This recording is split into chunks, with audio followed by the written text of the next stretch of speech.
हमारे school Saint marriage की तरफ से आयोजित किया गया है। हम सभी प्रभु का आशीर्वाद और उसके प्रार्थना के अनुसार आज का कार्यक्रम प्रारंभ करते हैं। आज के कार्यक्रम में हिंदी का ज्यादा प्रयोग किया जाएगा। इसमें हमारे स्कूल सेंट मेरीज, फादर साबू और हमारी ऑनरेबल प्रिंसिपल मैडम शैनी जोस के कार्यक्रम, उनके आशीर्वाद अनुसार इस कार्यक्रम की पूरी रूपरेखा तैयार की गई है।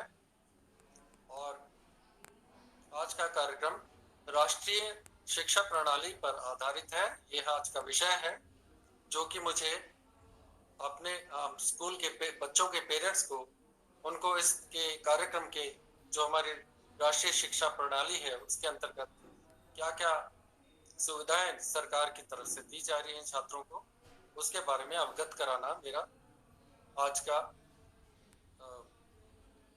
कार्यक्रम रहेगा। मैं एक स्क्रीन शेयर करूंगा जिसके अंतर्गत आपको सारी चीजें साफ साफ दिखाई देंगी और वो मैं आपको दिखाता रहूंगा। ये कार्यक्रम रिकॉर्ड किया जा रहा है। इसमें आप सभी की सहभागिता अनिवार्य है तथा आप सभी को बड़े धैर्य से मुझे सुनना है।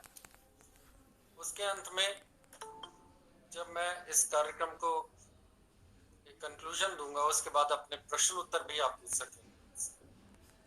तो आज का कार्यक्रम हम प्रारंभ करते हैं।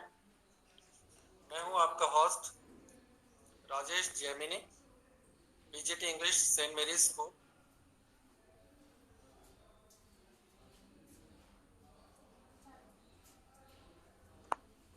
जो कि मैं स्क्रीन शेयर करके आपको दिखाता हूं।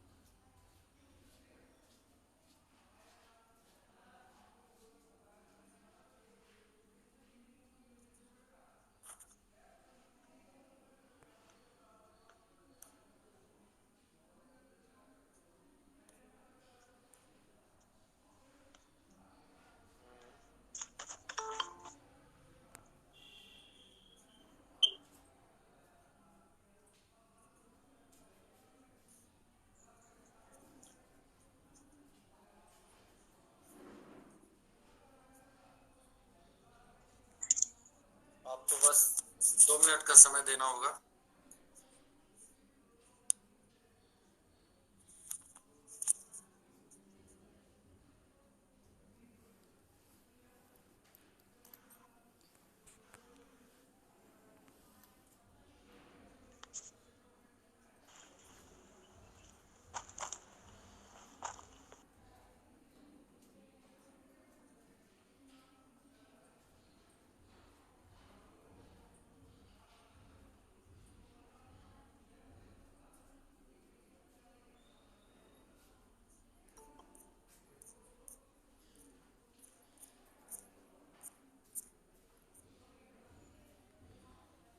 Just wait.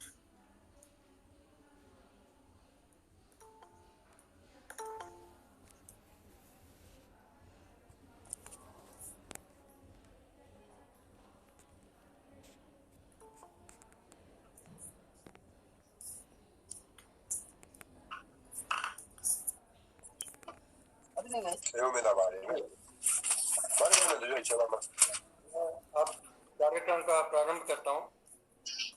आज के कार्यक्रम में हम बात करेंगे कि नेशनल एजुकेशन पॉलिसी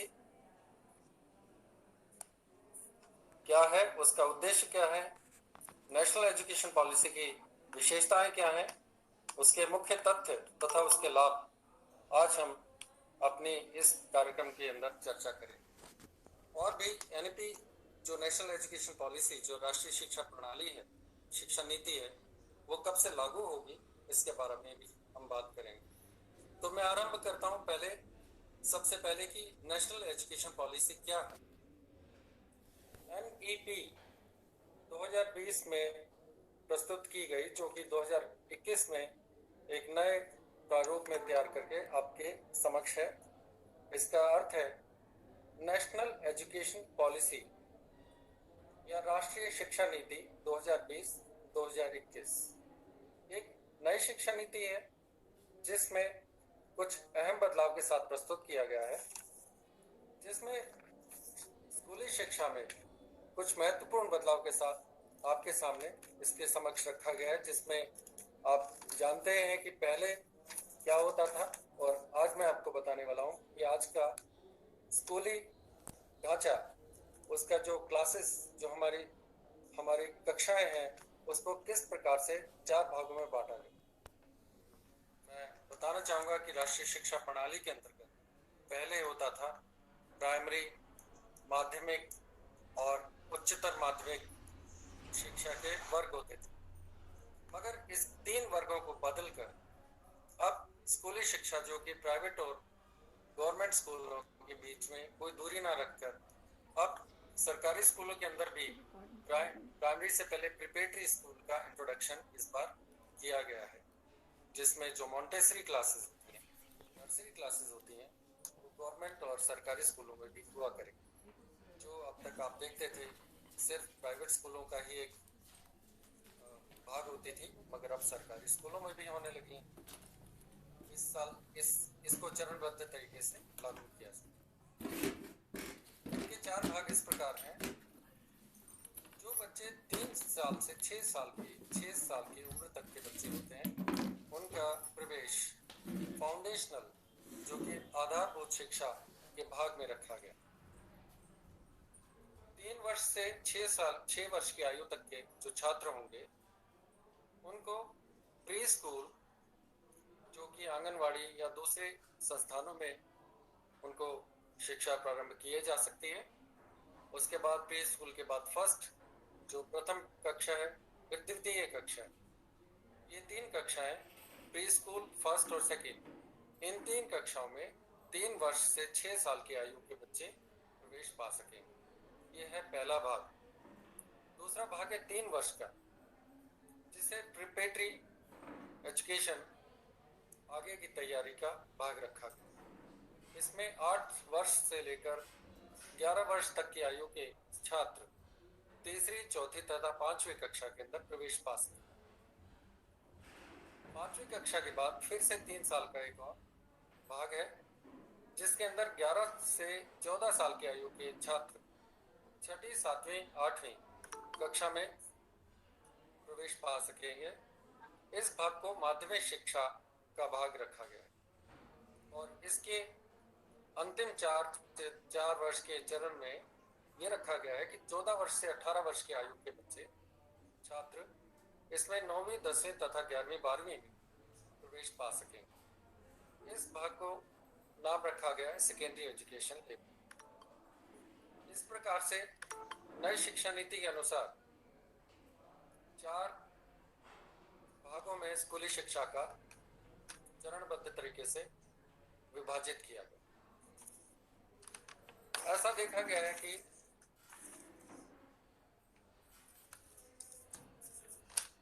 जो पहले एजुकेशन पॉलिसीज आई थी, वो हमारी 1968 में 1968 में सबसे पहले लागू की गई। 1968 के बाद कुछ बदलाव के साथ उसे 1986 में फिर से प्रस्तुत किया गया और उसमें फिर महत्वपूर्ण बदलाव किए गए, जो कि 1992 में फिर से एक नई शिक्षा नीति लाई गई, जिसमें ऐसा बताया गया था कि बच्चों को उनके अंकों के आधार पर, उनके प्रतिशत के आधार पर आगे बढ़ने का अवसर प्राप्त हुआ। मगर जब रिसर्च किया गया, जब अनुसंधान किए गए, तो ये पाया गया कि जब बच्चों को उनके अंकों और उनके प्रतिशत के आधार पर आगे बढ़ाया जाता है, तब उनके अंदर एक अवरोधक धारणा और मानसिक संतुलन बिगड़ने की कुछ सिम्टम्स पाए गए। बच्चों में बहुत ही बदलाव देखे गए, जिसके आधार पर फिर से कुछ बदलाव लाए गए, मगर वो सब कुछ सफल नहीं हो पाए। आज की जो लेटेस्ट जो हमारी शिक्षा नीति है, उसके अंदर ऐसे अहम बदलाव किए गए हैं जिसमें बच्चों को पूर्णतः स्वतंत्रता के साथ उनके मानसिक संतुलन के अनुसार शिक्षा में बदलाव किए। ये अब हम दूसरे बिंदु पर बात करते हैं कि हमारी जो राष्ट्रीय शिक्षा नीति 2020-2021 है, उसके उद्देश्य क्या है, जो कि मैं आपको बताना चाहूँगा। जिससे आप सभी को बताया जा रहा है, जिसमें यह एक तीसरी शिक्षा नीति है जो लागू होने जा रही है। इसमें महत्वपूर्ण बदलाव ये किए जा रहे हैं कि इसमें टेक्निकल डिजिटल एजुकेशन का समायोजन किया जाए। जो आपकी शिक्षा होगी बच्चों की, छात्रों की, उसमें क्षेत्रीय भाषाएं तथा उनकी मातृभाषा में पढ़ाया जाएगा उनका सिलेबस और करिकुलम। छठी कक्षा से बच्चों को व्यावसायिक परीक्षण तथा इंटर्नशिप का इसके अंदर प्रायोजन, और 10वीं कक्षा से बच्चों को अन्य प्रकार के विषयों का विकल्प का प्रावधान है। जिस प्रकार से मैंने आपको बताया कि 10वीं कक्षा के बाद अक्सर ऐसा देखा गया है, बच्चे विषय जो प्राप्त करते हैं उसमें साइंस, जिसे हम विज्ञान कहते हैं, फिजिक्स, केमिस्ट्री, बायोलॉजी, मैथमेटिक्स ही पढ़ पाते हैं। और अगर कॉमर्स लेनी हो तो बिजनेस स्टडीज, अकाउंट्स और इकोनॉमिक्स ही पढ़ पाते हैं।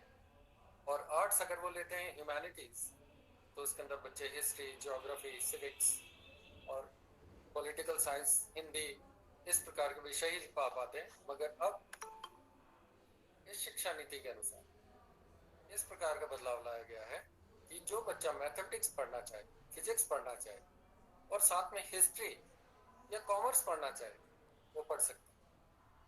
बच्चे अपने अनुसार, अपनी इच्छा अनुसार विषय का चयन कर पाए।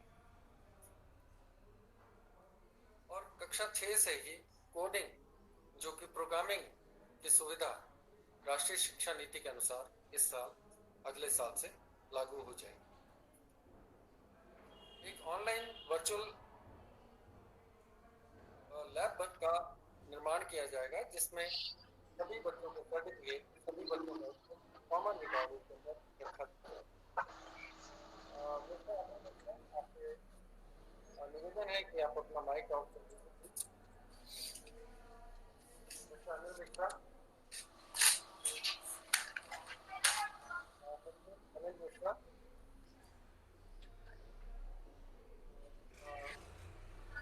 अनिल मिश्रा जी, आपसे अनुरोध है कि आप अपना माइक ऑफ कर दीजिए प्लीज, थोड़ी सी डिस्टर्बेंस हो रही है।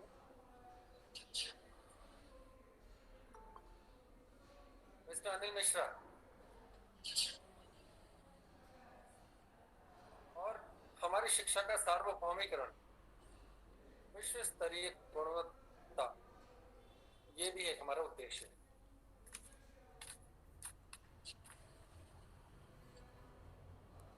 अब कुछ राष्ट्रीय शिक्षा नीति, उसके मैं आपको इनके कुछ विशेषताएं भी बताने चाहता हूं।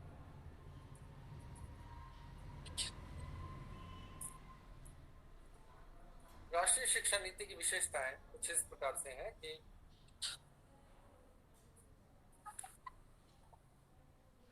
Academic bank of credit. Mister Anil Mishra, आपसे अनुरोध है कि अपना माइक ऑफ कर दीजिए प्लीज।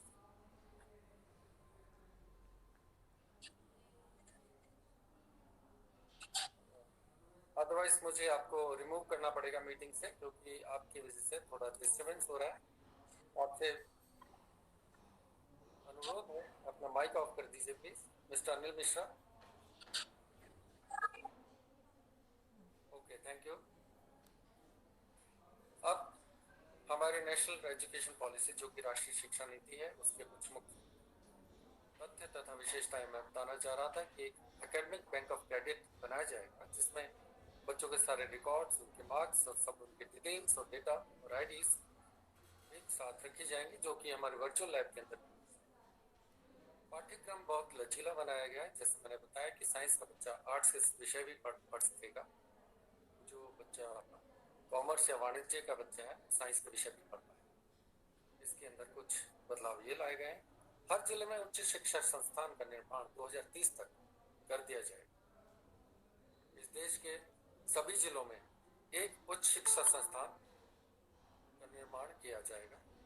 2040 तक उच्च शिक्षा संस्थानों को बहुविषयक मल्टी डिसिप्लिनरी शैक्षिक पाठ्यक्रम संस्थान, जो हमारी बैचलर डिग्री है, जो बच्चे स्कूल पास करके ग्रेजुएशन लेवल में स्कूल में जाएं, कॉलेजेस में एडमिशन लेंगे, उनके अनुसार कुछ ऐसा प्रावधान है। जो बच्चा डिग्री करना चाहता है, पहले ऐसा होता था कि जब BSc BA और BCom में एडमिशन लेते थे बच्चे और 1 साल या 2 साल के बीच में छोड़ देते थे, उन बच्चों की वो ग्रेजुएशन बेकार हो जाती थी। मगर अब एक ऐसा प्रावधान है, अगर बच्चा 1 साल भी पूरा कर लेता है तो उसको एक सर्टिफिकेट दिया जाएगा और वो सर्टिफिकेट वेस्ट नहीं जाएगा, उसका शिक्षा में उसकी गिनती की जाएगी और उसके आधार पर आगे बच्चा बढ़ सकेगा और एडमिशन प्राप्त कर सकेगा। 1 साल के लिए डिग्री के अंदर प्रावधान है, उसे सर्टिफिकेट देंगे। अगर स्नातक की डिग्री के लिए जो बच्चा 2 साल तक पूरा करता है उसे डिप्लोमा दिया जाएगा, और अगर बच्चा 3 साल की डिग्री पूरी कर लेता है उसे डिग्री दी जाएगी, और बच्चा 4 साल की डिग्री पूरी कर लेता है तो उसे 4 साल की रिसर्च के साथ डिग्री दी जाएगी और वो पूरा प्रोफेशनली एजुकेटेड बच्चा कहलाएगा। नेशनल टेस्टिंग एजेंसी एक यूनिक एजेंसी तैयार की जा रही है, जिसके अनुसार जो भी बच्चे उच्च शिक्षा लेना चाहते हैं उन बच्चों का एक कॉमन एग्जाम हुआ करेगा। अब तक क्या होता था, Sagar university, Delhi university, Bangalore university अपने एग्जाम्स अलग अलग लेती थी, मगर अब ग्रेजुएशन और पोस्ट ग्रेजुएशन के लिए जो एक परीक्षा ली जाएगी, सिर्फ एक सिंगल परीक्षा ली जाएगी और अलग अलग परीक्षा से बच्चे। इसमें मिस्टर शेद हुए, आपके अनुरोध है अपना माइक ऑफ कर दीजिए। तो नेशनल टेस्टिंग एजेंसी सिंगल एक ही एग्जाम, एक परीक्षा कराएगी जिसमें उच्च शिक्षा में आपको एडमिशन मिलेगा। इसमें इस चीज का ध्यान रखना होगा कि जो नीट और IIT लेवल के जो इंजीनियरिंग और मेडिकल की एग्जाम्स हैं वो सेपरेट होंगे, मगर उच्च शिक्षा जो एकेडमिक है, BSc BCom और जो दूसरे स्ट्रीम्स हैं ग्रेजुएशन लेवल पर एक ही परीक्षा हुआ है। अब जो हमारे स्कूल हैं, सरकारी स्कूल और प्राइवेट स्कूलों में कोई भी अंतर नहीं रह जाएगा, दोनों एक जैसे ही काम करेंगे, उनका बोर्ड, उनका सिलेबस, उनका करिकुलम एक समान हो जाएगा। ई-लर्निंग पर जोर दिया जाएगा, जिसमें बच्चों को डिजिटल एजुकेशन दी जाएगी और कुछ दिव्यांग विद्यार्थियों के लिए पृथक अलग प्रकार से सुविधानुसार बदलाव किए जाएंगे। उनके अनुसार ही शिक्षा नीति में पूरा बदलाव किया गया है उनकी सुविधा। अब कुछ शिक्षा नीति के लाभ मैं आपको बता देना चाहता हूँ। शिक्षा नीति के ये लाभ होंगे कि शिक्षा नीति में तकनीक को बढ़ावा मिलेगा। शिक्षा में क्षेत्रीय तथा मातृभाषा में बच्चे जब पढ़ पाएंगे, बच्चों को अच्छा समझ आएगा। 2025 तक कक्षा 3 तक के सभी छात्रों के लिए संख्यात्मक ज्ञान तथा साक्षरता के उद्देश्य के लिए राष्ट्रीय शिक्षा मिशन की योजना बनाई गई और शिक्षकों को उनके कार्य प्रदर्शन के अनुसार, ये शिक्षकों के लिए है, ये बच्चों के लिए नहीं है, उनके प्रदर्शन पर पदोन्नति का प्रावधान है। MPhil इस बार समाप्त कर दी गई है, जो कि इस प्रकार की डिग्री थी जिसमें उसका हमारे व्यवहारिक प्रयोग नहीं होता था, इसलिए MPhil खत्म कर दी गई। पाठ्यक्रम में बच्चों के लिए, छात्रों के स्कूल के अंदर कौशल विकास की योजना की गई। बच्चे अपने स्किल को डेवलप कर सकते हैं, जो भी उनके योग्यता तथा उनके चॉइस के अनुसार होती है। बच्चे अपने कौशल का विकास कर पाएंगे, उनको प्रैक्टिकल ट्रेनिंग दी जाएगी, वो 6th क्लास से शुरू हो जाएगी। आर्टिफिशियल इंटेलिजेंस सॉफ्टवेयर का प्रयोग किया जाएगा, जिसमें शिक्षा को सरल करना हमारा सरकार का मेन उद्देश्य है। भारतीय उच्च शिक्षा आयोग बनाया जाएगा, जो अभी तक नहीं था, और भारतीय शिक्षा को विश्व स्तरीय बनाया जाएगा, जिसके अंदर जो हमारी शिक्षा है विदेशी विदेशी शिक्षा के अनुसार चलेगी, जिसमें विदेशी छात्र भी सस्ती शिक्षा भारत में ही प्राप्त कर पाएंगे और भारतीय छात्र जो बाहर जाना चाहते हैं उनको यहीं पर अच्छी शिक्षा मिला करेगी जो विश्व स्तर की होगी। ये सबसे बड़ा हमारा शिक्षा का लाभ होगा। और भी जो इसमें जो लाभ है वो मैं पहले ही बता चुका हूँ, जैसे कि कौशल शिक्षा का वोकेशनल ट्रेनिंग दी जाएगी बच्चों को। फंडामेंटल क्लासेस में दूसरी कक्षा तक कोई होमवर्क नहीं दिया जाएगा। तीसरी से पांचवी कक्षा तथा 9वीं से 12वीं कक्षा तक बच्चों को 2 घंटे तक का होमवर्क दिया जाएगा और कक्षा 6 से 8 तक के मिडिल छात्रों को केवल 1 घंटे का होमवर्क दिया जाएगा। इस प्रकार का कुछ प्रावधान है। और अब मैं अंत में ये बताना चाहता हूँ, ये शिक्षा नीति लागू कब, ये शिक्षा नीति चरणबद्ध तरीके से अप्रैल 2022 से लागू की है। इसमें धीरे धीरे इसे चरणबद्ध तरीके से लागू किया जाएगा और इसका पूर्ण उद्देश्य 2030-2040 तक हो जाएगा। 2040 तक जो बीएड डिग्री होती है, जो टीचर्स ट्रेनिंग डिग्री होती है, वो 4 साल की हो जाएगी। अब मैं आपसे अनुरोध करूंगा, कुछ समय बचा है, आपके मन में कोई शंकाएं, कुछ प्रश्न हो तो आपसे निवेदन है कि प्लीज कृपा करके एक एक करके आप मुझसे पूछ सकते हैं। मैं पूरी कोशिश करूंगा आपके प्रश्नों का उत्तर देने। तो आपका स्वागत है प्रश्नोत्तरी सेक्शन। आप एक एक करके पूछ सकते हैं।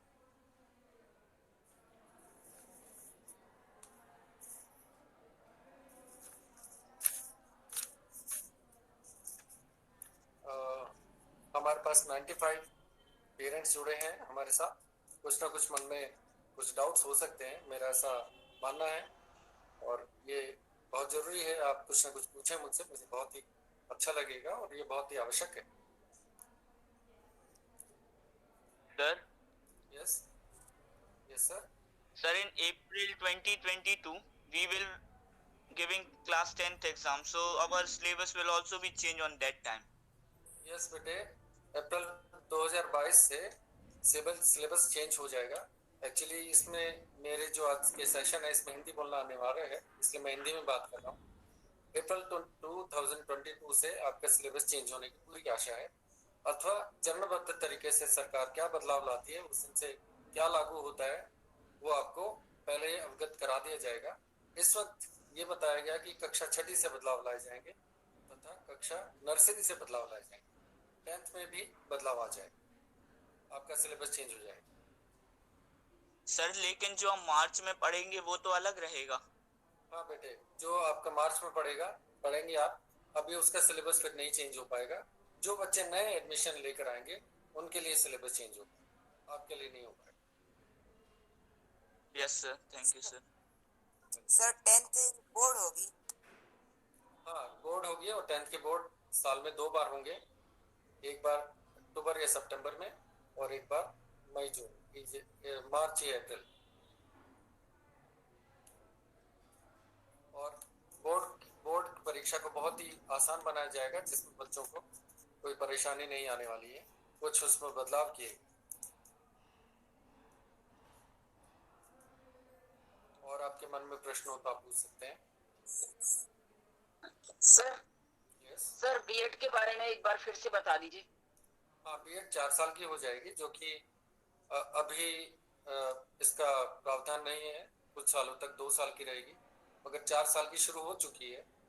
जो आप जब ग्रेजुएशन करते हैं, जब बीएड में एडमिशन लेते हैं, जब आप बीएससी और बीकॉम करते हैं, उसके साथ 1 साल का कोर्स बीएड का होता है।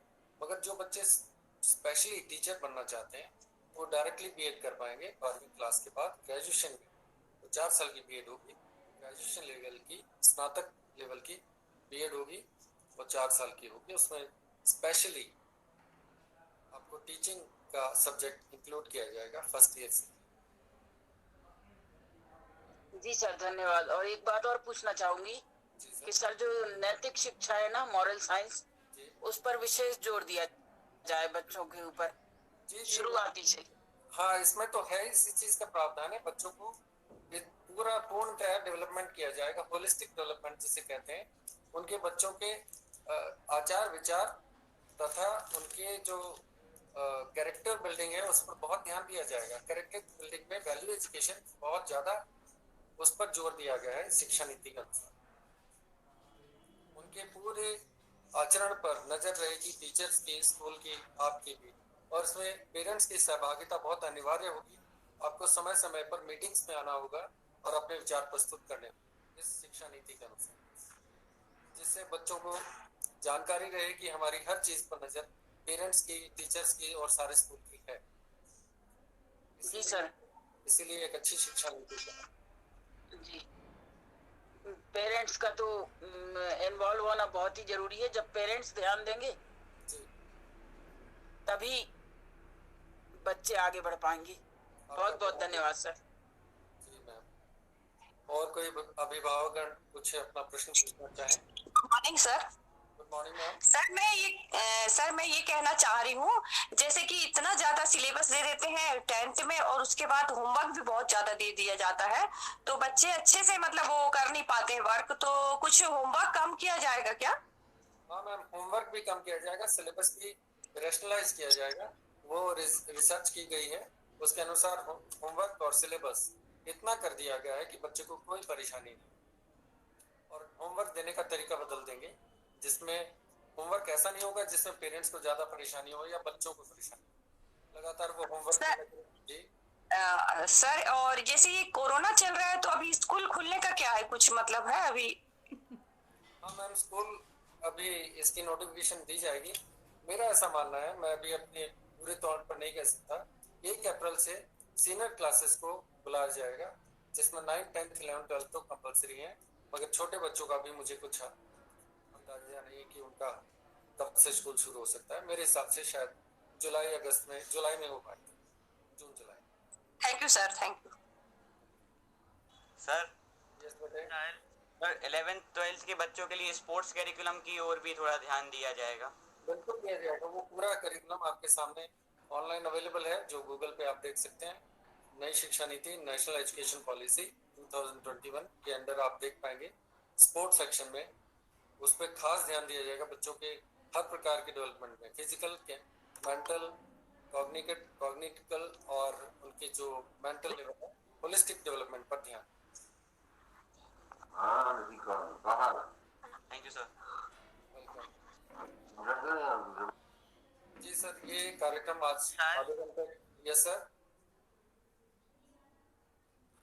सर हम तो 10th के बाद पीटीएम के साथ बायोलॉजी भी ले सकते हैं।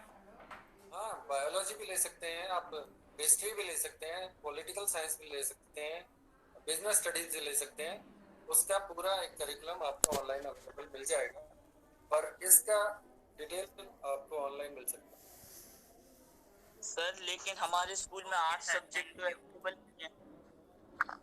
ये मैंने आपको बताया, चरणबद्ध तरीके से किया जाएगा। 6ठी कक्षा से बदलाव आएंगे, उसमें 11वीं कक्षा का बदलाव हो सकता है आने वाले समय में आ सकता है। वो छात्र जो अभी छोटी क्लासेस में, उनके लिए ये प्रावधान 100% होगा, मगर शायद जो अभी 9th में है, 10th में है, उनके लिए अभी ये बदलाव नहीं आ पाएगा। बोलिए सर। अभी हमारी स्कूल में एग्रीकल्चर के ऊपर कोई सब्जेक्ट आएगा क्या? हाँ, एग्रीकल्चर के लिए भी आएगा, बिल्कुल आएगा। अभी तक यही था कि स्कूल सिर्फ अपना साइंस और कॉमर्स ही चलाते थे, अब आर्ट्स भी करनी पड़ेगी उन्हें इंक्लूड। हो सकता है उसमें एग्रीकल्चर भी आ जाए, हो सकता है स्कूल और स्कूल पर डिपेंड करना, और आपकी पर्सनालिटी डेवलपमेंट पूरा ध्यान दिया जाएगा। Thank you. 9th के जो पेपर हो रहे हैं, जी इसमें बच्चों को कोई प्रॉब्लम तो नहीं आएगी? वो 10th में पहुंचेंगे कोई?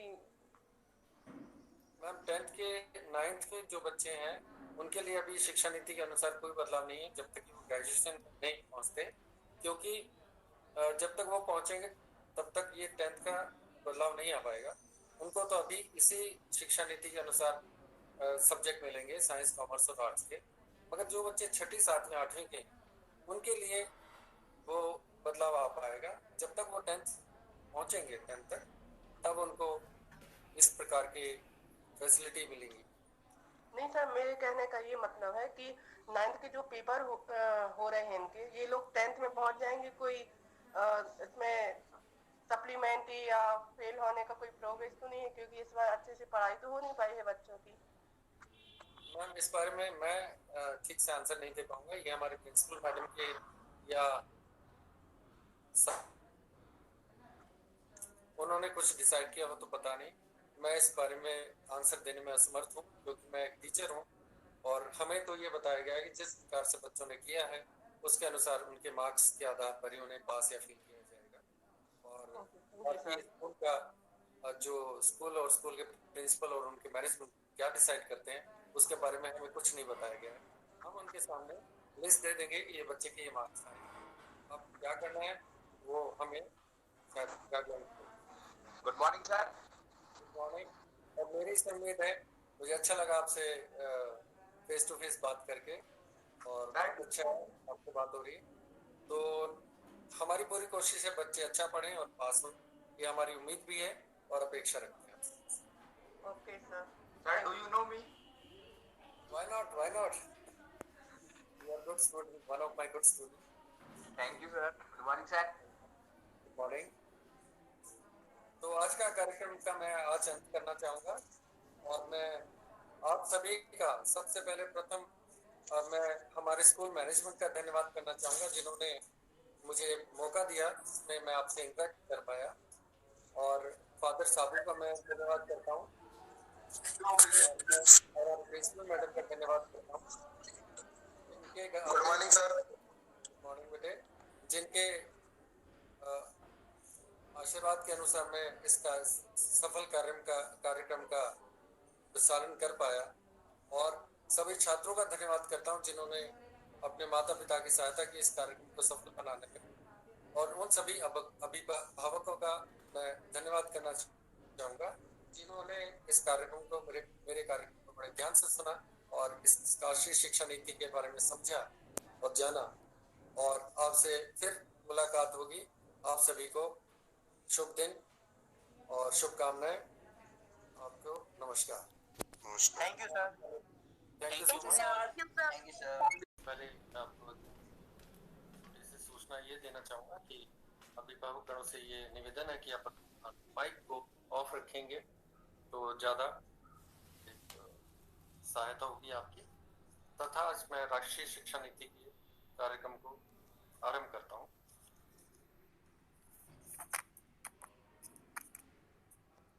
आज इस नेशनल एजुकेशन पॉलिसी जो कि राष्ट्रीय शिक्षा नीति ये सेमिनार में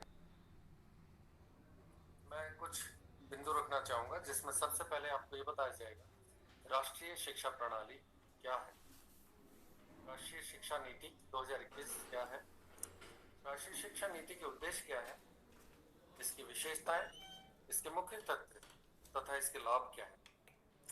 मैं आरंभ करता हूँ कि सबसे पहले कि राष्ट्रीय शिक्षा नीति आखिर है क्या। राष्ट्रीय शिक्षा नीति जो कि NEP नेशनल एजुकेशन पॉलिसी 2021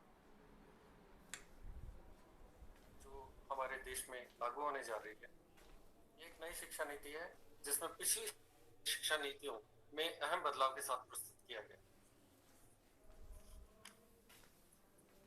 इसमें स्कूली शिक्षा के ढांचे में कुछ अहम बदलाव किए गए हैं। आज तक हमने देखा 10-2 की प्रणाली चल रही थी जिसमें 10 वर्ष तक की शिक्षा प्रथम कक्षा से लेकर 10वीं कक्षा तक छात्र सर्टिफिकेट कोर्स करते थे जिसे सेकेंडरी एजुकेशन कहा जाता। उसके बाद 2 साल की सीनियर सेकेंडरी एजुकेशन दी जाती थी जो कक्षा 11वीं तथा 12वीं में होती थी। मगर इसमें एक बदलाव होने के कारण इसमें 4 फेज में विभाजित किया गया है जो 4 फेज इस प्रकार, जैसे कि मैंने आपको बताया, जैसे आपने शायद पढ़ा हो कि 5 जमा 3 जमा 3 जमा 4 ये 4 फेज में स्कूली शिक्षा को बांट दिया गया।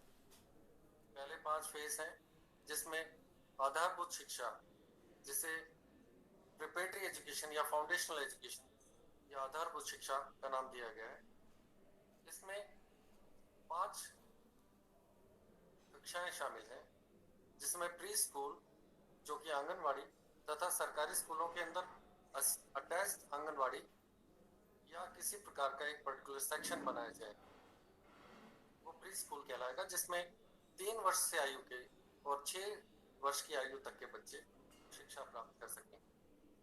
उसके बाद इसी चरण में, इसी फेज में प्रथम कक्षा, उसमें 6 वर्ष की आयु से 7 वर्ष तक की आयु के बच्चे प्रवेश प्राप्त कर सकें।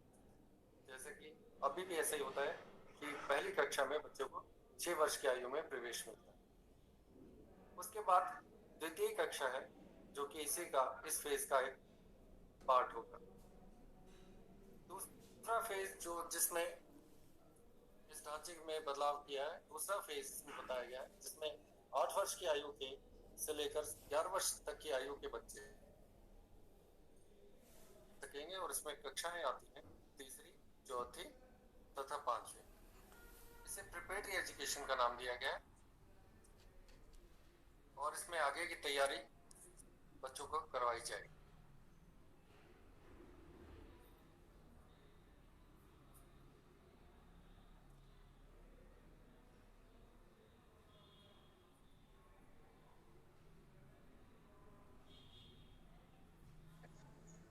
और इसे माध्यमिक शिक्षा का एक फेज, चौथा और अंतिम चरण स्कूली शिक्षा का, जिसमें 4 साल की शिक्षा है, जिसमें 9वीं, 10वीं, 11वीं तथा 12वीं कक्षा की शिक्षा प्राप्त कर सकेंगे बच्चे, जिनकी आयु होगी 14 वर्ष से 18 वर्ष तक छात्र। इस प्रकार का एक ढांचा, जो कि पहले नहीं था, इस वर्ष अब इस वर्ष की राष्ट्रीय शिक्षा नीति में रखा गया। राष्ट्रीय शिक्षा नीति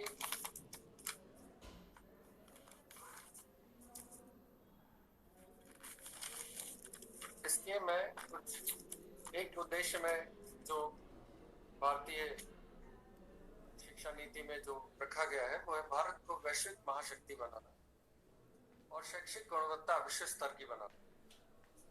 ये इसका अहम उद्देश्य है, और इसकी जो विशेषता है, जो मैं आपको बता देना चाहता हूँ।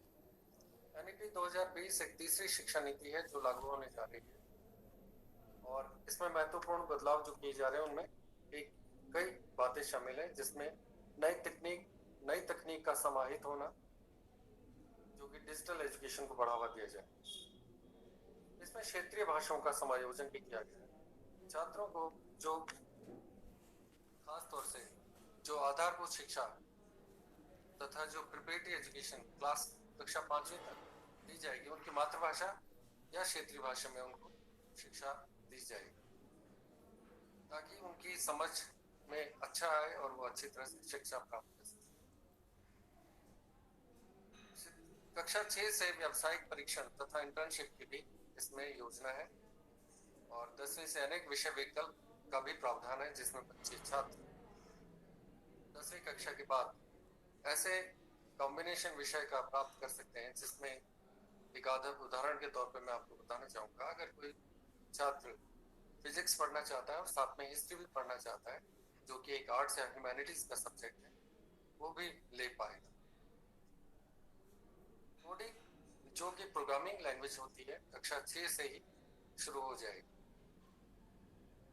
और ऑनलाइन वर्चुअल लैब का भी एक प्रावधान सरकार करने जा रही है, जिसमें बच्चों के सारे रिकॉर्ड और बच्चों को प्रैक्टिकल एजुकेशन ऑनलाइन के माध्यम से भी दिया जा सके। सार्वभौमिकरण शिक्षा का विश्व स्तरीय गुणवत्ता का पूरा ध्यान रखा गया है।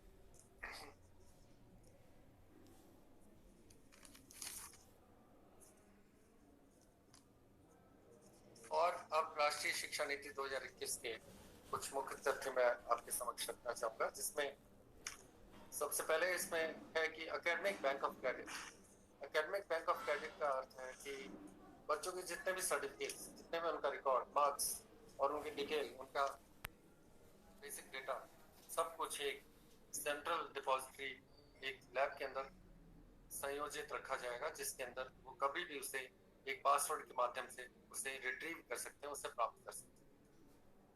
पाठ्यक्रम को और भी लचीला बनाया जा रहा है, जिसमें आपको ये बताया गया था अभी कि कोई भी छात्र अगर अन्य टाइप के विकल्प, अन्य विकल्प जैसे कि कॉमर्स का विद्यार्थी अगर साइंस का विषय प्राप्त करना चाहे, पढ़ना चाहे, तो वो साइंस का विषय भी पढ़ पाए। ऐसा भी प्रावधान है कि हर जिले में उच्च शिक्षा संस्थान 2030 तक का निर्माण हो 2030 तक निर्माण हो जाए। 2040 तक उच्च शिक्षा संस्थानों को बहुविषयक शैक्षिक पाठ्यक्रम संस्थान बनाने का प्रावधान। स्नातक शिक्षा जो डिग्री कोर्सेज हैं वो 4 साल के हो जाएंगे। इसमें खास बात यह है, आज तक जो छात्र डिग्री में एडमिशन लेते थे, प्रवेश पाते थे और प्रथम वर्ष या द्वितीय वर्ष के बाद डिग्री कोर्स छोड़ देते थे, तो उनकी वो डिग्री बेकार हो जाती थी। मगर इस राष्ट्रीय शिक्षा नीति के अनुसार आप छात्रों की वो शिक्षा 1 साल अगर आपने ली है छात्र ने और 2 साल भी ली है तो वो बेकार नहीं जाएगी। कोई छात्र अगर 1 साल पढ़कर डिग्री को छोड़ देता है तो 1 साल के बाद उसे सर्टिफिकेट दिया जाएगा, जिसमें उसे लिखा जाएगा कि इस छात्र ने 1 साल की डिग्री कोर्स की शिक्षा प्राप्त की और वो सर्टिफिकेट उसकी आने वाली आगे की शिक्षा में सहायक होगा या किसी और तरीके से काम आएगा।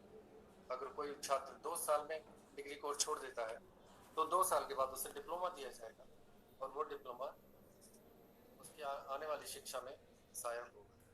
अगर कोई छात्र 3 साल की डिग्री छोड़ देता है, 3 साल कर लेता है, तो उसे डिग्री दी जाएगी और वो स्नातक डिग्री कहलाएगी।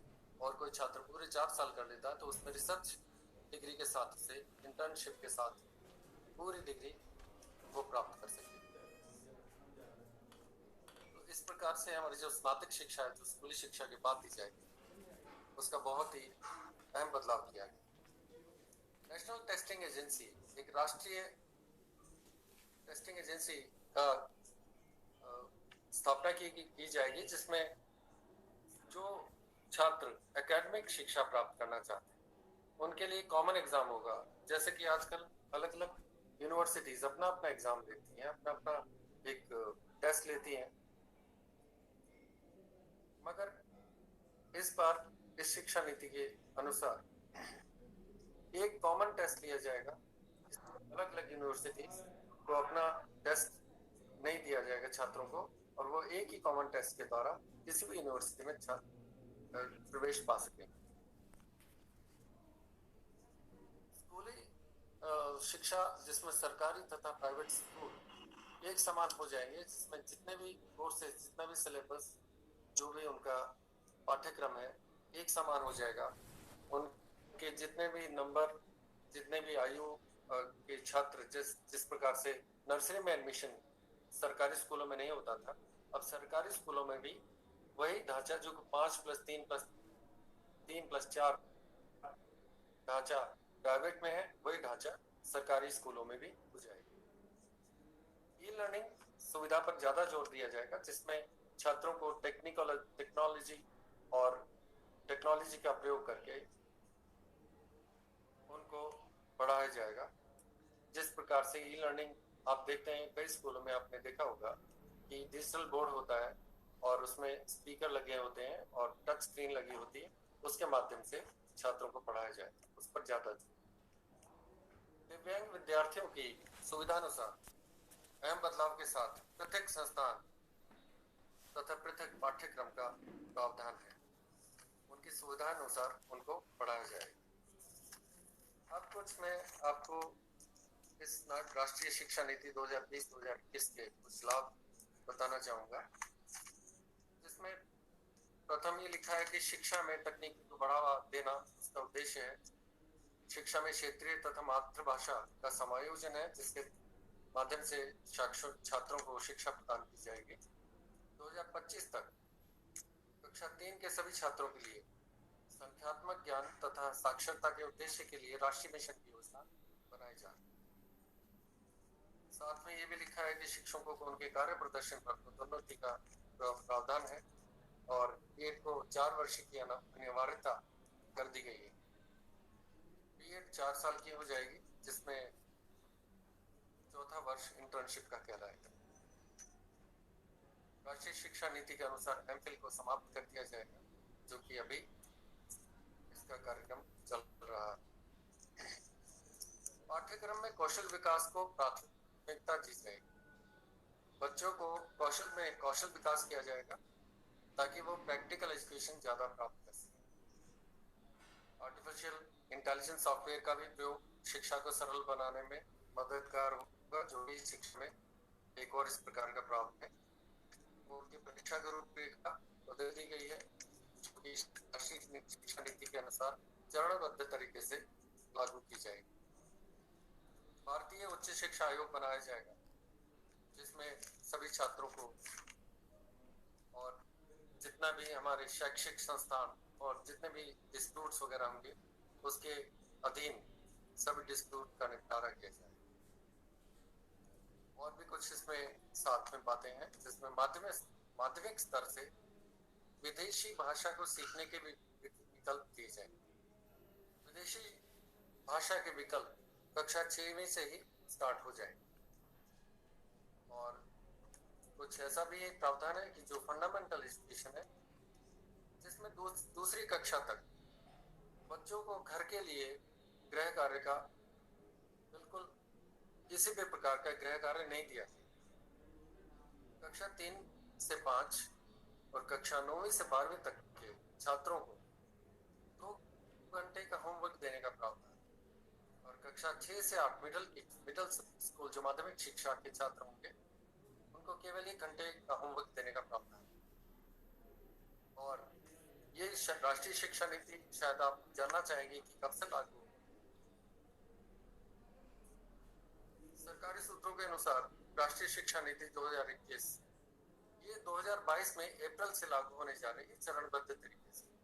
जो छात्र 2022 में फंडामेंटल एजुकेशन में प्रवेश पाएंगे उनको चरणबद्ध तरीके से साल दर साल राष्ट्रीय शिक्षा नीति के अनुसार शिक्षा दी जाएगी। जो छात्र अभी वर्तमान में जिस प्रकार से पढ़ रहे हैं वो सब बच्चे पढ़ते जाएंगे साल दर साल, परंतु जो छात्र 2022 में अप्रैल से प्रवेश पाएंगे नर्सरी में फंडामेंटल में, उन्हीं छात्रों को इस शिक्षा नीति के अनुसार शिक्षा प्राप्त करने का प्रावधान। बाकी सभी छात्र वैसे के वैसे ही रहेंगे। अब आपसे अनुरोध है, आप किसी भी प्रकार का अपना प्रश्न पूछ सकते हैं। अगर आपको कोई भी आपको आपके मन में विचार हो, कुछ आप व्यक्त करना चाहें, तो आपसे अनुरोध है कि कृपया करके एक एक करके अपना माइक ऑन करके आप कुछ पूछ सकते हैं और मैं आपका उत्तर देने की कोशिश करूँगा। आपके मन में कई प्रश्न हो सकते हैं इसके द्वारा, इसके लिए आप पूछ सकते हैं।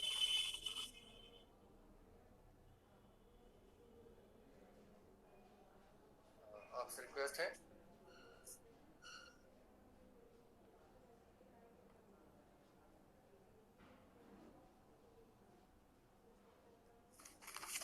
Excuse me, sir, I have a question. ये श्योर, आप बताइए। Sir, I am a student of 11th standard and in next session I will be promoted to 12th. So, as you said that the students who will be taking admission from 2021, they will be getting advantages of this. 22 next year. Yes. So then I will be getting any advantages of this, like I am a commerce student, so I can study physics with account or not from next session or not? नहीं बेटे, जो बच्चे अभी पढ़ रहे हैं, जिस कक्षा में पढ़ रहे हैं, उनको वैसे ही जो आज का पाठ्यक्रम है, करिकुलम है, उनको उसे फॉलो करना पड़ेगा। मगर जो बच्चों का एडमिशन 2022 में होगा, मगर बच्चे आप ध्यान से सुन लीजिए, वो बच्चे जो छोटे बच्चे हैं 3 साल के उम्र के, वो बच्चे जब धीरे धीरे एक साल आगे बढ़ते जाएंगे, उनको राष्ट्रीय शिक्षा नीति के अनुसार शिक्षा प्राप्त करने का प्रावधान है। जो शिक्षा नीति में बदलाव है वो उनको बदलाव का अवसर मिलेगा, आपको नहीं मिल पाएगा। जो छात्र अभी जिस प्रकार से हैं वो वैसे ही रहेंगे। आप you cannot take any other subject, you cannot opt for the benefits of this national education policy 2021. It is not available for you.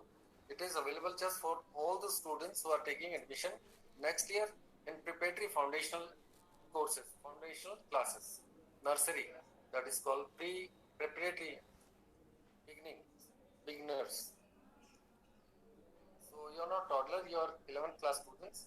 I'm sorry to say you will not get benefits of this particular policy. So if if you have more questions, you can ask me right now. Sir, what about in degree courses and all? Sure, it is same. You don't have any privileges according to this particular education policy, as this policy is effective from April 2022 for those students who are taking admission at the age of 3 years, and they are getting admission in that basic class in Anganwadi or in just basic fundamental school. Not for you. Those students, when they go up year by year, they will keep on getting the benefits of the same education policy. But I'm sorry to say, you're not going to get any kind of benefit from the same. Yes, sir. Thank you so much. Welcome, beta. My pleasure. And if अगर किसी और अभिभावक को किसी भी प्रकार का प्रश्न है, आपका स्वागत है. कृपया अपना माइक्रोफोन ऑन करिए.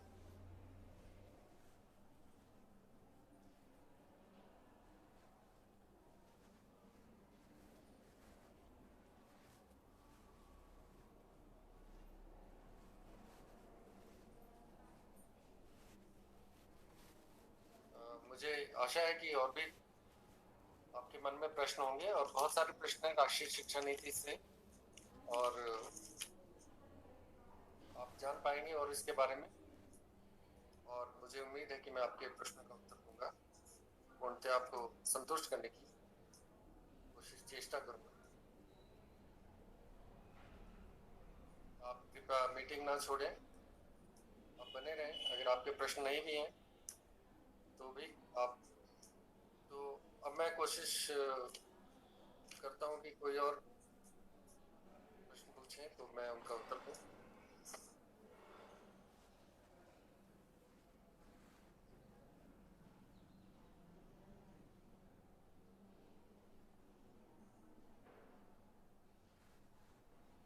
जी सर, आपसे अनुरोध है, प्रश्नोत्तरी का समय आ गया है, आप पूछ सकते हैं. अन्यथा मैं और आपको कुछ बताना चाहूँगा.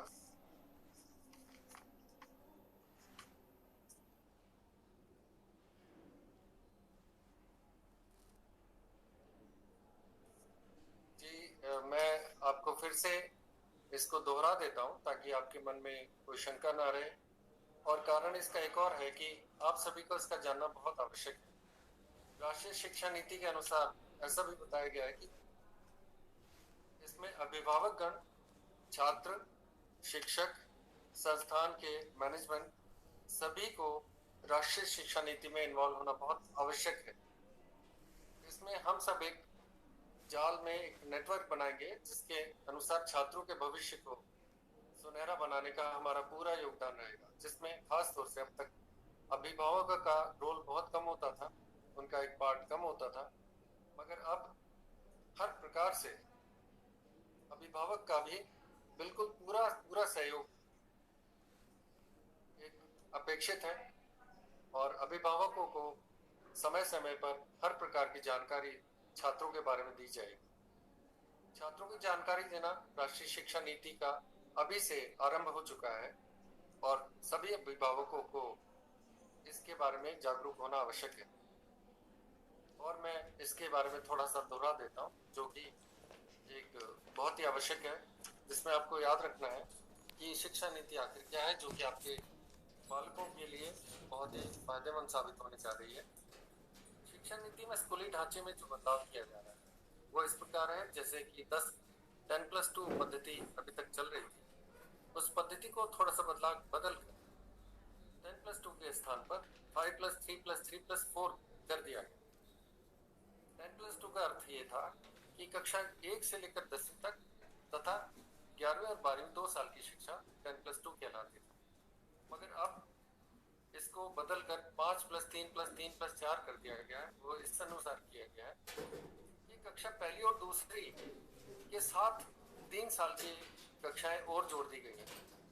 कक्षा पहली, कक्षा दूसरी तथा उससे पहले की जो कक्षाएं, वो जो फाउंडेशनल कक्षाएं हैं, प्री स्कूल या नर्सरी कहलाती हैं, जो उनको टोटल करके 5 साल का शुरुआत से कर दिया गया है. इसको कहा है फाउंडेशनल फेज, जिसमें आधारभूत शिक्षा का प्रदान की जाएगी. आधारभूत शिक्षा बच्चों को, ये बच्चे होंगे 3 साल की आयु से लेकर 8 वर्ष तक की आयु, ये छात्र प्री स्कूल प्रथम तथा द्वितीय कक्षा में शिक्षा प्राप्त कर सकेंगे। ये है फाउंडेशनल फेज, ये 5 साल का होगा। उसके बाद 3 साल हो गए कक्षा तीसरी, चौथी, पांचवी। पहले first, second, third, fourth, fifth primary में डालते थे, मगर अब कक्षा पहली, दूसरी, तीसरी ना करके पहली दूसरी को अलग कर दिया गया है प्राइमरी से। अब प्रिपरेटरी एजुकेशन का नाम दे दिया गया है, प्राइमरी एजुकेशन खत्म कर दी। कक्षा तीसरी, चौथी तथा पांचवी कक्षा ये प्रिपरेटरी कहलाएगी, जिसे आगे की तैयारी की फेज में डाला गया। अब जो नेक्स्ट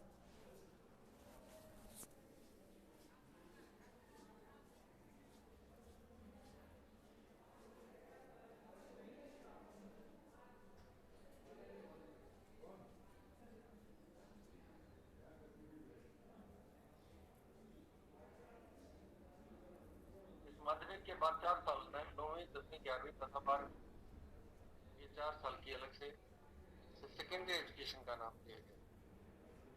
तो ये है शिक्षा, स्कूली शिक्षा का ढांचा, जो कि 10/2 से बदल दिया गया है। और इसके ऐसा माना जाता था कि ये शिक्षा नीति इसलिए लागू की गई है जिसमें बदलाव करना बहुत आवश्यक था। पहले जो शिक्षा नीति आई थी 1968 में आई थी, उसके बाद 1986 में आई, और 1992 में कुछ बदलाव के साथ जब आई तो इसमें कुछ ऐसा प्रावधान था कि राजनीतिज्ञों ने, शिक्षा नीतिज्ञों ने ऐसा रखा कि छात्रों से ये अपेक्षित था कि वो बहुत अच्छा पढ़े, अच्छे मार्क्स प्राप्त करें, अच्छी परसेंटेज के आधार पर उन्हें आगे बढ़ाया जाए, अगली शिक्षा, उच्च शिक्षा का दी जाए, तथा कुछ परसेंटेज के आधार पर उनको आगे जॉब वगैरह मिले। मगर उसके कारण थोड़ी सी डिप्रेशन का शिकार होने लगे बच्चे, परसेंटेज पे जोर देने के कारण पेरेंट्स भी परेशान थे। कुछ सुसाइड्स की भी किस्से और उनके कुछ न्यूज़ वगैरह समाचार आने लगे। इस कारण से राष्ट्रीय शिक्षा नीति में बदलाव करना बहुत आवश्यक हो गया था। तो वो जो समय था जिसमें बच्चे रट कर एक बार बार उसे पढ़ कर उसे जब दोहराते थे किसी भी विषय को और अच्छे अंक प्राप्त करते थे, उसमें बच्चों के अंदर डिप्रेशन की भावना आने के कारण इस शिक्षा नीति में बदलाव करना बहुत आवश्यक है। इसलिए अब जो शिक्षा नीति आई है उसमें ये बताया गया है कि अंकों के आधार पर नहीं, बल्कि बच्चों के मूल्यों, उनके नैतिक मूल्यों, उनके जो नैतिक शिक्षा, उनके पूरे होलिस्टिक डेवलपमेंट पर ज्यादा जोर दिया। उसमें खेलों का समायोजन है, खेलों के बारे में उनको बहुत ज्यादा पार्टिसिपेशन मिलेगा, उनको को करिकुलर एक्टिविटी में पार्टिसिपेट करने का बहुत मौका मिलेगा, और नैतिक मूल्यों पर बहुत ज्यादा जोर दिया, उनके ओवरऑल डेवलपमेंट पर पूरा जोर दिया जाए, और हर चीज की जानकारी प्राप्त की जाएगी जिसमें पूरा उसका फैमिली बैकग्राउंड छात्र का तथा उनके मार्क्स और उनकी जो डे टू डे लाइफ है उससे शिक्षा नीति में उनकी शिक्षा को पूरा ऑब्जर्व किया जाए, कंप्लीट डेवलपमेंट के बारे में बात की जाए। और जिस प्रकार शिक्षकों के अंदर भी बदलाव लाना बहुत आवश्यक हो गया इस शिक्षा नीति के अनुसार। जिस प्रकार शिक्षक अक्सर किसी विषय को बच्चों को रटवा देते थे, अब वो काम नहीं होगा। लगातार कंटिन्यूस बोलकर उस बात को बच्चों के मन में, उनके माइंड में बिठा देना, वो एक सही ढंग नहीं माना गया है। शिक्षा नीति के अनुसार ये बताया गया है कि शिक्षकों को कॉम्पिटेंसी बेस्ड एजुकेशन देनी। कॉम्पिटेंसी बेस्ड एजुकेशन का अर्थ ये है जिस प्रकार से हम उन्हें रटवाएंगे नहीं, बल्कि कंपटीशन लेवल तक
माफ़ी चाहूँगा कि थोड़ा नेटवर्क का प्रॉब्लम था, जिसकी वजह से मुझे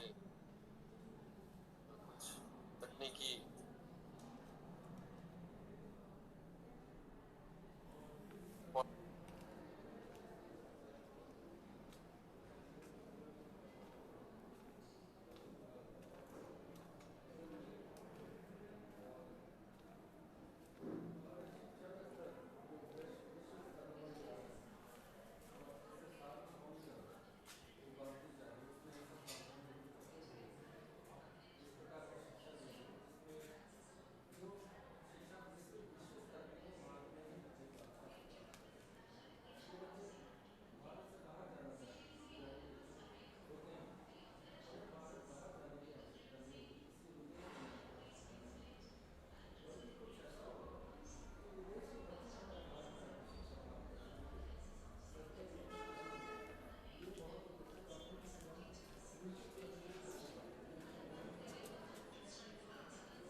मन में कोई प्रश्न हो तो आप प्लीज बताएं, नहीं तो कारण है कुछ टेक्निकल कारण थोड़ा सा ये ब्रेकअप हो रहा है, तो आपसे अनुरोध है आप समक्ष रखिए, मैं आपको उत्तर देने की कोशिश करूँगा, अन्यथा कार्यक्रम का समापन किया जाए। जैसे कि मैं देख पा रहा हूँ कि आपके प्रश्न मेरे समक्ष नहीं है, तो मैं आज का कार्यक्रम समाप्त करता हूँ धन्यवाद के साथ।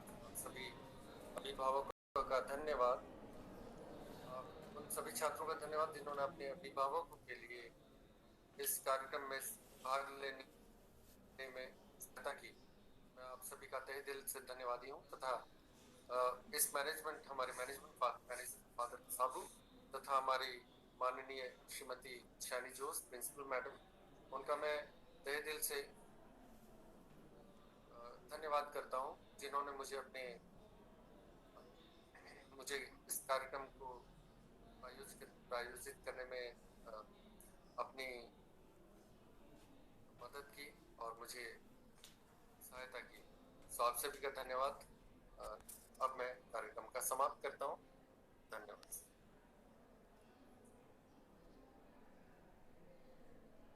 पहले आपको सूचना ये देना चाहूँगा कि अभिभावकों से ये निवेदन है कि आप माइक को ऑफ रखेंगे तो ज़्यादा सहायता होगी आपकी। तथा आज मैं राष्ट्रीय शिक्षा नीति के कार्यक्रम को आरंभ करता हूँ।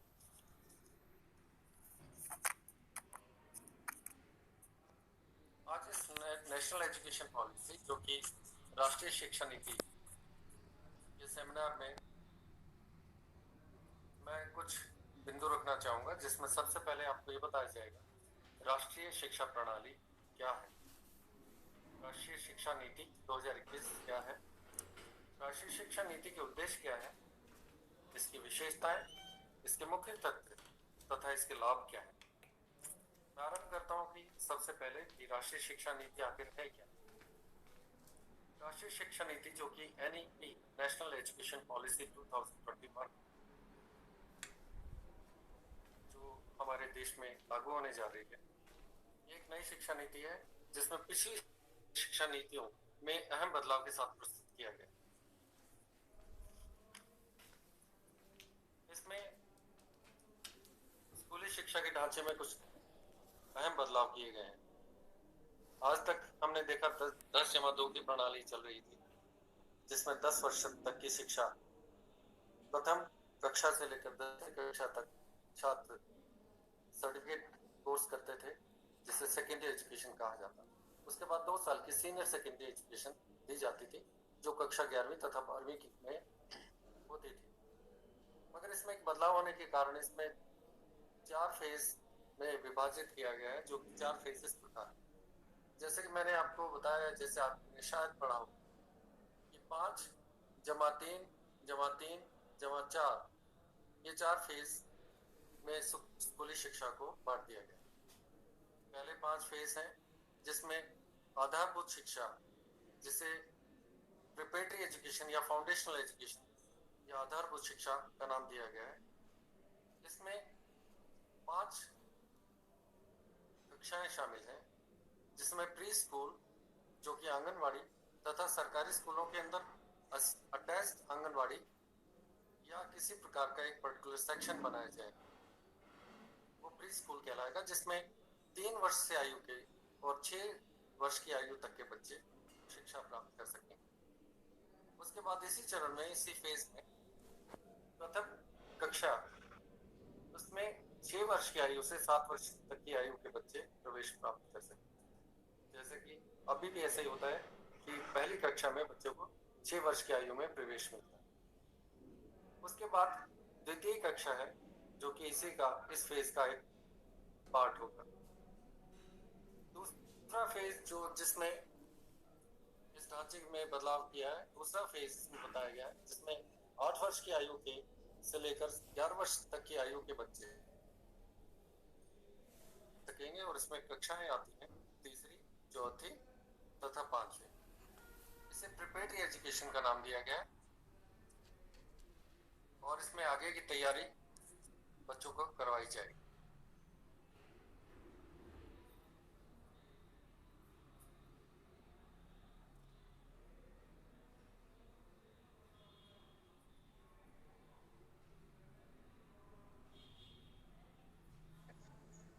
और इसे माध्यमिक शिक्षा का एक फेज,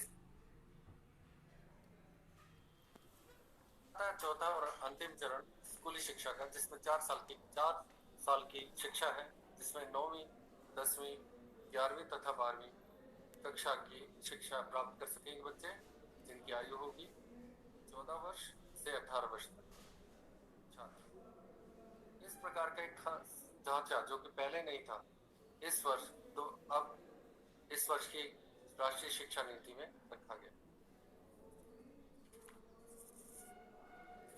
राष्ट्रीय शिक्षा नीति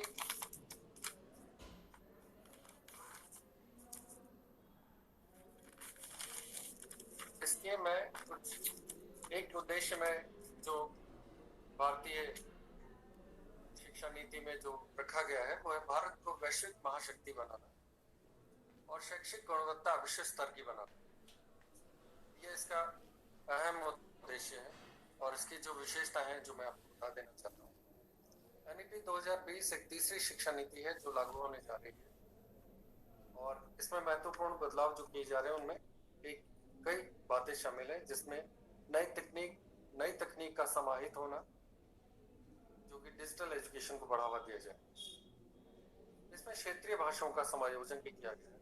छात्रों को जो खास तौर से जो आधारभूत शिक्षा तथा जो प्रिपरेटरी एजुकेशन क्लास कक्षा 5वीं तक दी जाएगी, उनकी मातृभाषा या क्षेत्रीय भाषा में उनको शिक्षा दी जाएगी, ताकि उनकी समझ में अच्छा आए और वो अच्छी तरह से शिक्षा प्राप्त कर सके।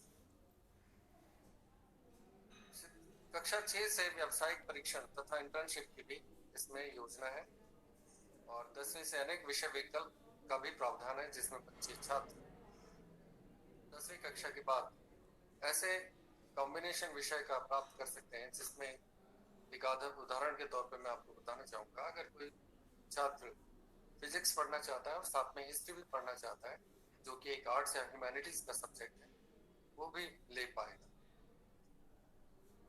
कोडिंग जो कि प्रोग्रामिंग लैंग्वेज होती है, कक्षा 6 से ही शुरू हो जाएगी।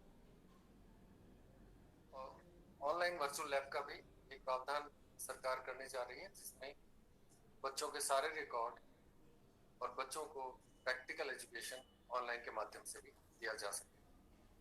सार्वभौमिकरण शिक्षा का विश्व स्तरीय गुणवत्ता का पूरा ध्यान रखा गया है।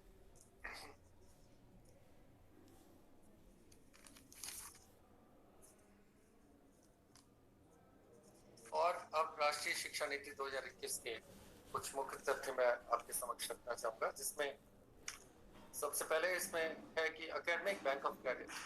एकेडमिक बैंक ऑफ क्रेडिट का अर्थ है कि बच्चों के जितने भी सर्टिफिकेट, जितने भी उनका रिकॉर्ड, मार्क्स और उनकी डिटेल, उनका बेसिक डेटा, सब कुछ एक सेंट्रल डिपॉजिटरी, एक लैब के अंदर संयोजित रखा जाएगा, जिसके अंदर वो कभी भी उसे एक पासवर्ड के माध्यम से उसे रिट्रीव कर सकते हैं, उसे प्राप्त कर सकते हैं। पाठ्यक्रम को और भी लचीला बनाया जा रहा है, जिसमें आपको ये बताया गया था अभी कि कोई भी छात्र अगर अन्य टाइप के विकल्प, अन्य विकल्प चाहे, जैसे कि कॉमर्स का विद्यार्थी अगर साइंस का विषय प्राप्त करना चाहे, पढ़ना चाहे, तो वो साइंस का विषय भी पढ़ पाए। ऐसा भी प्रावधान है कि हर जिले में उच्च शिक्षा संस्थान 2030 तक का निर्माण हो 2030 तक निर्माण हो जाए। 2040 तक उच्च शिक्षा संस्थानों को बहुविषयक शैक्षिक पाठ्यक्रम संस्थान बनाने का प्रावधान। स्नातक शिक्षा जो डिग्री कोर्सेज हैं वो 4 साल के हो जाएंगे। इसमें खास बात यह है, आज तक जो छात्र डिग्री में एडमिशन लेते थे, प्रवेश पाते थे और प्रथम वर्ष या द्वितीय वर्ष के बाद डिग्री कोर्स छोड़ देते थे, तो उनकी वो डिग्री बेकार हो जाती थी। मगर इस राष्ट्रीय शिक्षा नीति के अनुसार आप छात्रों की वो शिक्षा 1 साल अगर आपने ली है छात्र ने और 2 साल भी ली है, तो वो बेकार नहीं जाएगी।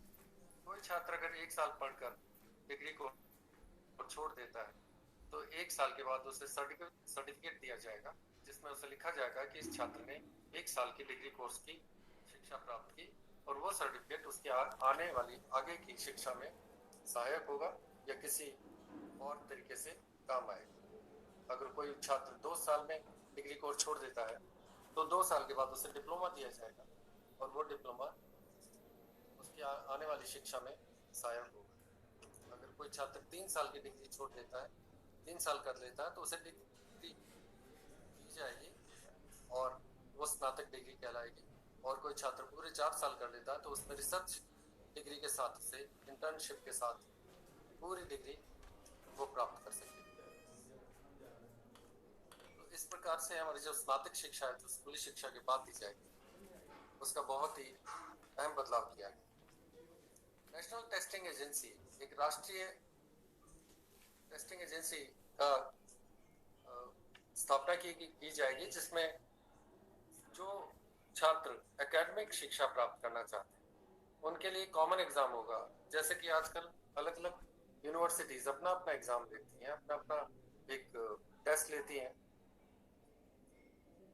मगर इस बार इस शिक्षा नीति के अनुसार एक कॉमन टेस्ट लिया जाएगा। अलग अलग यूनिवर्सिटीज को अपना टेस्ट नहीं दिया जाएगा छात्रों को, और वो एक ही कॉमन टेस्ट के द्वारा किसी भी यूनिवर्सिटी में छात्र प्रवेश पा सके। स्कूली शिक्षा जिसमें सरकारी तथा प्राइवेट स्कूल एक समान हो जाएंगे, जिसमें जितने भी कोर्सेज, जितना भी सिलेबस, जो भी उनका पाठ्यक्रम है, एक समान हो जाएगा। उनके जितने भी नंबर, जितने भी आयु के छात्र, जिस प्रकार से नर्सरी में एडमिशन सरकारी स्कूलों में नहीं होता था, अब सरकारी स्कूलों में भी वही ढांचा, जो 5+3+3+4 ढांचा प्राइवेट में है, वही ढांचा सरकारी स्कूलों में भी हो जाएगा। ई लर्निंग सुविधा पर ज्यादा जोर दिया जाएगा, जिसमें छात्रों को टेक्नोलॉजी और टेक्नोलॉजी का प्रयोग करके उनको पढ़ाया जाएगा।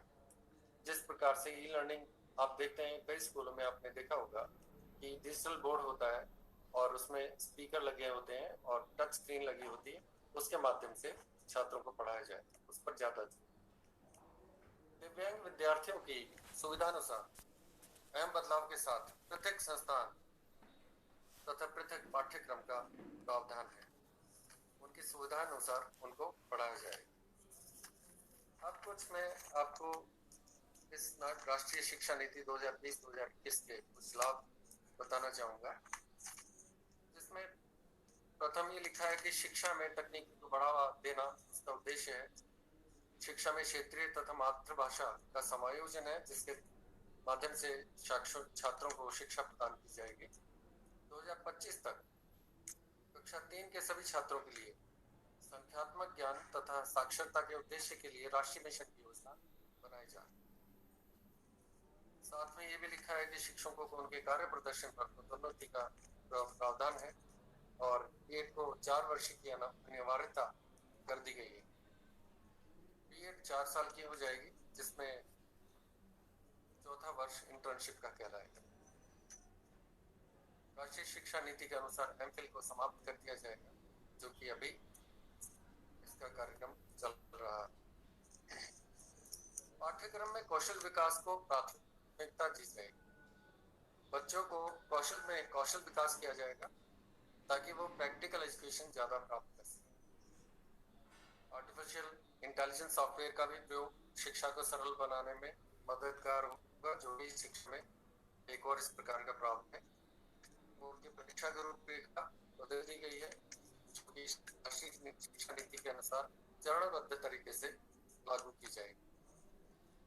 भारतीय उच्च शिक्षा आयोग बनाया जाएगा, जिसमें सभी छात्रों को और जितना भी हमारे शैक्षिक संस्थान और जितने भी डिस्प्यूट्स वगैरह होंगे उसके अधीन सभी डिस्प्यूट का निपटारा किया जाए। और भी कुछ इसमें साथ में बातें हैं, जिसमें माध्यमिक स्तर से विदेशी भाषा को सीखने के विकल्प दिए जाए। विदेशी भाषा के विकल्प कक्षा 6वीं से ही स्टार्ट हो जाए। और कुछ ऐसा भी एक प्रावधान है कि जो फंडामेंटल एजुकेशन है, जिसमें दूसरी कक्षा तक बच्चों को घर के लिए गृह कार्य का बिल्कुल किसी भी प्रकार का गृह कार्य नहीं दिया। कक्षा 3 से 5 और कक्षा 9वीं से 12वीं तक के छात्रों को 2 घंटे का होमवर्क देने का प्रावधान है। और कक्षा 6 से 8 मिडिल स्कूल जो माध्यमिक शिक्षा के छात्र होंगे उनको केवल 1 घंटे का होमवर्क देने का प्रावधान है। और ये राष्ट्रीय शिक्षा नीति शायद आप जानना चाहेंगे कि कब से लागू होगी। सरकारी सूत्रों के अनुसार राष्ट्रीय शिक्षा नीति 2021 ये 2022 में अप्रैल से लागू होने जा रही है, चरणबद्ध तरीके से।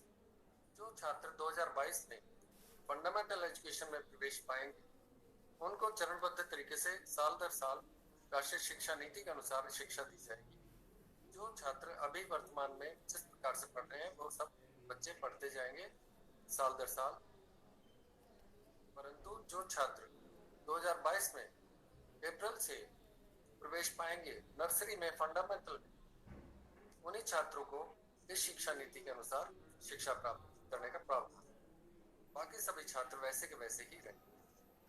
अब आपसे अनुरोध है, आप किसी भी प्रकार का अपना प्रश्न पूछ सकते हैं। अगर आपको कोई भी आपके मन में विचार हो, कुछ आप व्यक्त करना चाहें, तो आपसे अनुरोध है कि कृपया करके एक एक करके अपना माइक ऑन करके आप कुछ पूछ सकते हैं और मैं आपका उत्तर देने की कोशिश करूँगा। आपके मन में कई प्रश्न हो सकते हैं इसके द्वारा, इसके लिए आप पूछ सकते हैं।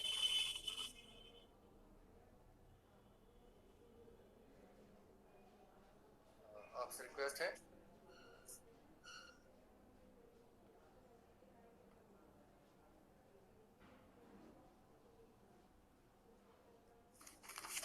Excuse me, sir, I have a question.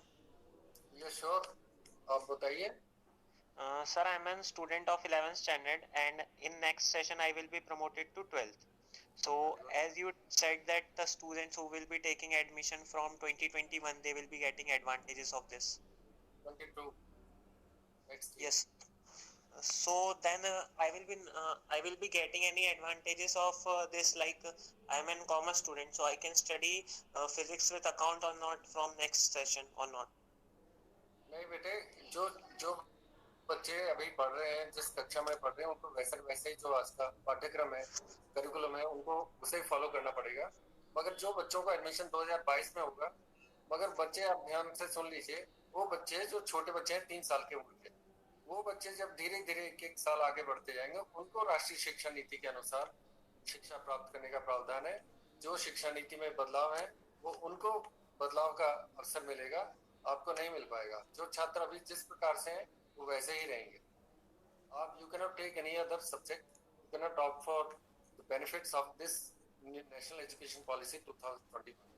It is not available for you. It is available just for all the students who are taking admission next year in preparatory foundational courses, foundational classes, nursery, that is called preparatory beginners. So you are not toddler, you are 11th class students. I'm sorry to say you will not get benefits of this particular policy. So if you have more questions, you can ask me right now.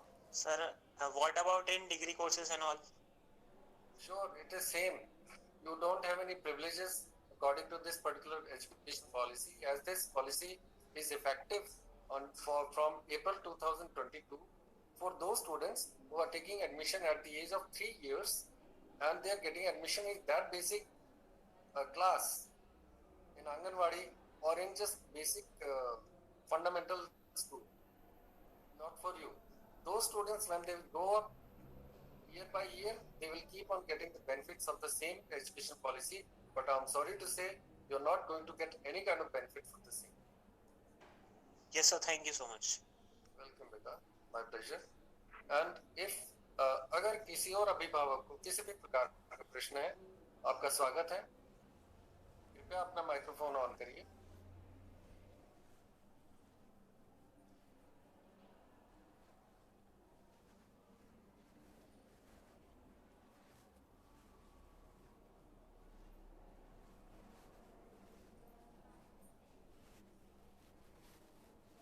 मुझे आशा है कि और भी आपके मन में प्रश्न होंगे, और बहुत सारे प्रश्न हैं राष्ट्रीय शिक्षा नीति से, और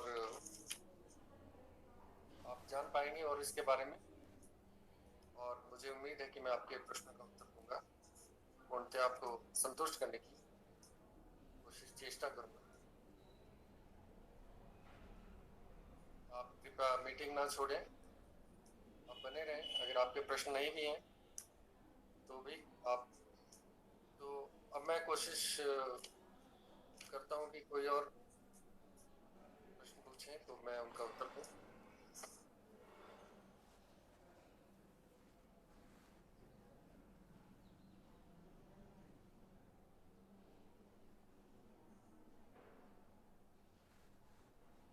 जी सर, आपसे अनुरोध है, प्रश्नोत्तरी का समय आ गया है, आप पूछ सकते हैं, अन्यथा मैं और आपको कुछ बताना चाहूंगा।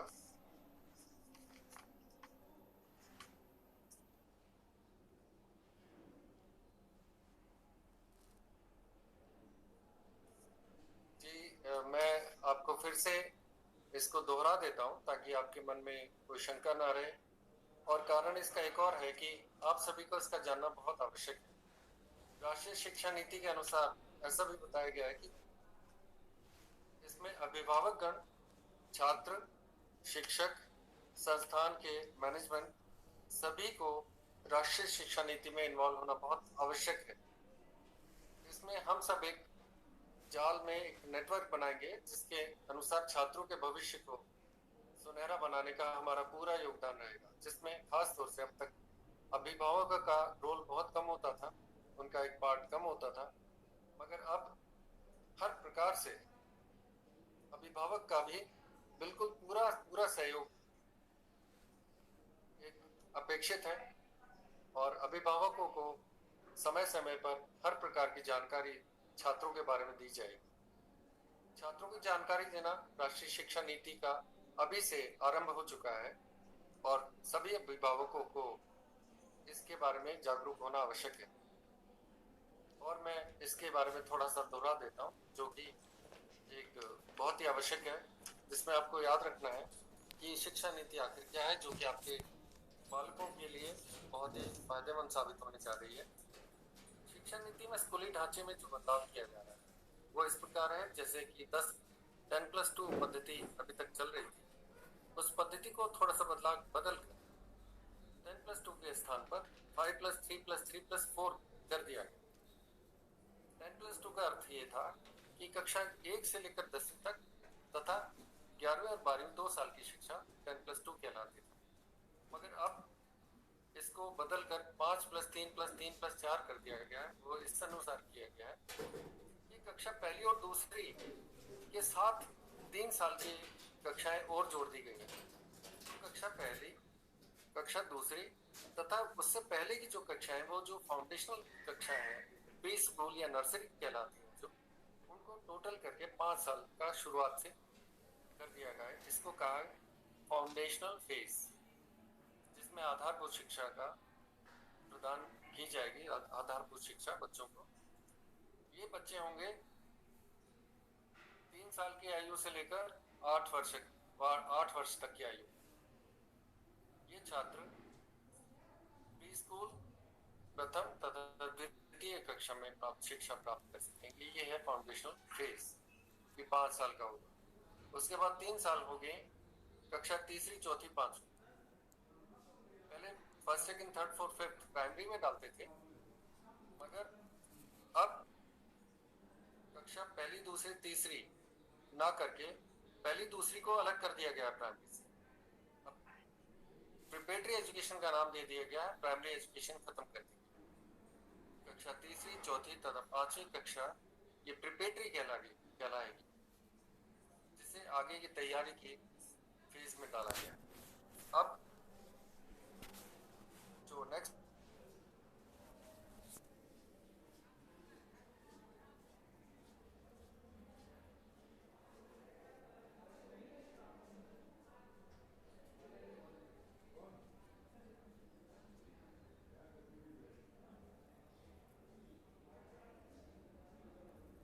माध्यमिक के बाद 4 साल में 9वीं, 10वीं, 11वीं तथा 12वीं, ये 4 साल की अलग से सेकेंडरी एजुकेशन का नाम दिया गया। तो ये है शिक्षा, स्कूली शिक्षा का ढांचा, जो कि 10+2 से बदल दिया गया है। और इसके ऐसा माना जाता था कि ये शिक्षा नीति इसलिए लागू की गई है जिसमें बदलाव करना बहुत आवश्यक था। पहले जो शिक्षा नीति आई थी 1968 में आई थी, उसके बाद 1986 में आई, और 1992 में कुछ बदलाव के साथ जब आई तो इसमें कुछ ऐसा प्रावधान था कि राजनीतिज्ञों ने, शिक्षा नीतिज्ञों ने ऐसा रखा कि छात्रों से ये अपेक्षित था कि वो बहुत अच्छा पढ़े, अच्छे मार्क्स प्राप्त करें, अच्छी परसेंटेज के आधार पर उन्हें आगे बढ़ाया जाए, अगली शिक्षा, उच्च शिक्षा का दी जाए, तथा उच्च परसेंटेज के आधार पर उनको आगे जॉब वगैरह मिले। मगर उसके कारण थोड़ी सी डिप्रेशन का शिकार होने लगे बच्चे, परसेंटेज पे जोर देने के कारण। पेरेंट्स भी परेशान थे, कुछ सुसाइड्स की भी किस्से और उनके कुछ न्यूज़ वगैरह समाचार आने लगे। इस कारण से राष्ट्रीय शिक्षा नीति में बदलाव करना बहुत आवश्यक हो गया था। तो वो जो समय था जिसमें बच्चे रट कर एक बार बार उसे पढ़ कर उसे जब दोहराते थे किसी भी विषय को और अच्छे अंक प्राप्त करते थे, उसमें बच्चों के अंदर डिप्रेशन की भावना आने के कारण इस शिक्षा नीति में बदलाव करना बहुत आवश्यक है। इसलिए अब जो शिक्षा नीति आई है उसमें ये बताया गया है कि अंकों के आधार पर नहीं, बल्कि बच्चों के मूल्यों, उनके नैतिक मूल्यों, उनके जो नैतिक शिक्षा, उनके पूरे होलिस्टिक डेवलपमेंट पर ज्यादा जोर दिया। उसमें खेलों का समायोजन है, खेलों के बारे में उनको बहुत ज्यादा पार्टिसिपेशन मिलेगा, उनको को करिकुलर एक्टिविटी में पार्टिसिपेट करने का बहुत मौका मिलेगा। और नैतिक मूल्यों पर बहुत ज्यादा जोर दिया, उनके ओवरऑल डेवलपमेंट पर पूरा जोर दिया जाए और हर चीज की जानकारी प्राप्त की जाएगी, जिसमें पूरा उसका फैमिली बैकग्राउंड छात्र का तथा उनके मार्क्स और उनकी जो डे टू डे लाइफ है उससे शिक्षा नीति में उनकी शिक्षा को पूरा ऑब्जर्व किया जाए, कंप्लीट डेवलपमेंट के बारे में बात की जाए। और जिस प्रकार शिक्षकों के अंदर भी बदलाव लाना बहुत आवश्यक हो गया इस शिक्षा नीति के अनुसार, जिस प्रकार शिक्षक अक्सर किसी विषय को बच्चों को रटवा देते थे, अब वो काम नहीं होगा। लगातार कंटिन्यूस बोलकर उस बात को बच्चों के मन में, उनके माइंड में बिठा देना, वो एक सही ढंग नहीं माना गया है। शिक्षा नीति के अनुसार ये बताया गया है कि शिक्षकों को कॉम्पिटेंसी बेस्ड एजुकेशन देनी। कॉम्पिटेंसी बेस्ड एजुकेशन का अर्थ ये है जिस प्रकार से हम उन्हें रटवाएंगे नहीं, बल्कि कंपटीशन लेवल तक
माफी चाहूंगा कि थोड़ा नेटवर्क का प्रॉब्लम था, जिसकी वजह से मुझे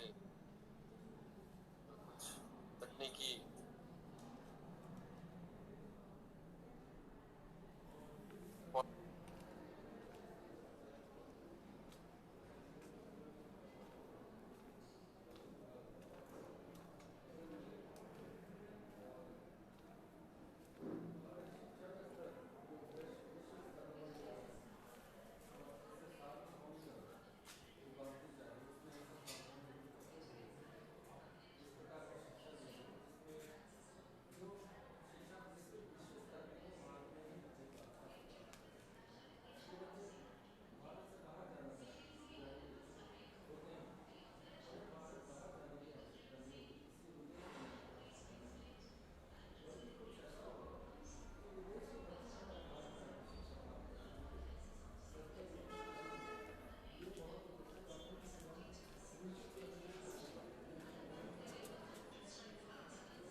मन में कोई प्रश्न हो तो आप प्लीज बताएं, नहीं तो कारण है कुछ टेक्निकल कारण थोड़ा सा ये ब्रेकअप हो रहा है, तो आपसे अनुरोध है आप समक्ष रखिए, मैं आपको उत्तर देने की कोशिश करूँगा, अन्यथा कार्यक्रम का समापन किया जाए। जैसे कि मैं देख पा रहा हूँ कि आपके प्रश्न मेरे समक्ष नहीं है, तो मैं आज का कार्यक्रम समाप्त करता हूं धन्यवाद के साथ। सभी अभिभावकों का धन्यवाद, उन सभी छात्रों का धन्यवाद जिन्होंने अपने अभिभावकों के लिए इस कार्यक्रम में भाग लेने में सहायता की, मैं आप सभी का तहे दिल से धन्यवादी हूँ। तथा इस मैनेजमेंट हमारे मैनेजमेंट फादर साबू तथा हमारी माननीय श्रीमती शैनी जोश प्रिंसिपल मैडम, उनका मैं तहे दिल से धन्यवाद करता हूँ, जिन्होंने मुझे इस कार्यक्रम को प्रायोजित करने में अपनी मदद की और मुझे सहायता की। सो आप सभी का धन्यवाद। अब मैं कार्यक्रम का समाप्त करता हूँ। धन्यवाद।